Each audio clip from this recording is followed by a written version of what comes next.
Ang programang ito ay rated SPG. Striktong patnubay at gabay ng magulang ang kailangan. Maaaring may masiselang tema, lengguwahe, karahasan, sexual, horror o droga na hindi angkop sa mga bata.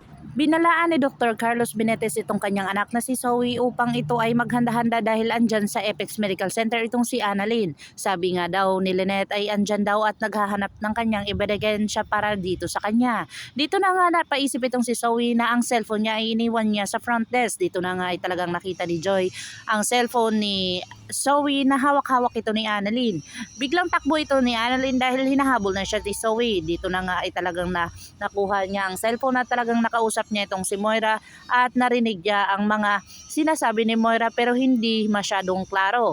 Dito na nga ay talagang nagkumprontahan ang dalawa at talagang sinabi ni Annalyn dito kay Zoe na talagang may kinalaman siya dito sa pagkawala ng kanyang lolo.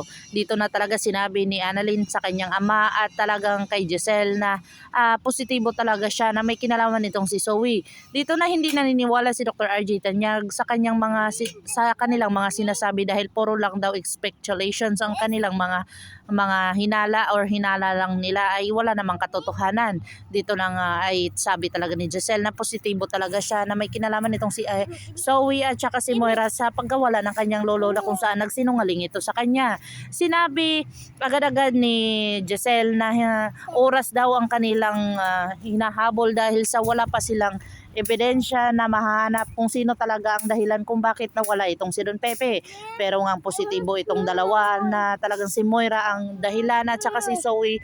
At dito na nga si Zoe ay talagang pumunta nga kay Moira at nakita niya ang sitwasyon ng kanyang lolo Pepe. Dito na niya parang naawa siya kay Don Pepe at nagsisihan pa sila ni Moira dahil sa kanilang mga ginagawa kung bakit ginawa iyon ni Moira. Dito na si Don Pepe ay talagang walang malay na kung saan itong si Zoe niyakap niya ito at talagang dito na kaya magsisisi si Zoe at talagang iligtas niya si Don Pepe sa kamay ni Moira o talagang hahayaan niya itong si Moira na gagawin ang lahat para matago lang ang kanilang sekreto. Dito na nga si Zoe ay talagang sinabihan niya ang kanyang papa na si Dr. Carlos Benetes na siya na lang daw ang gagawa ng paraan para dito kay Annalyn dahil nanggigigil na daw itong si Zoe dahil sa mga ginagawa ni Annalyn na kung saan stress na nga siya sa ginawa ni Moira dito kay Don Pepe ay talagang dumagdag pa itong si Annalyn. Si Dr. Carlos na daw ang bahala kay Annalyn na kung saan didisiplinahin niya daw ito. Pero nga itong si nginid sa kalaman ni Dr. Carlos Benetes na pinasok pala ang kanilang bahay at saka nasa panganib pala ang buhay ni Lynette na kung saan hindi niya ito kinamusta at talagang hindi siya nag-alala dito.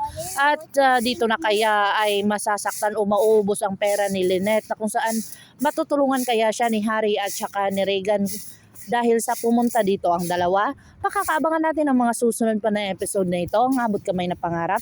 If you like my story, please like, share, and subscribe para ma-update po kayo sa mga susunod pa. Yun lamang po at maraming salamat.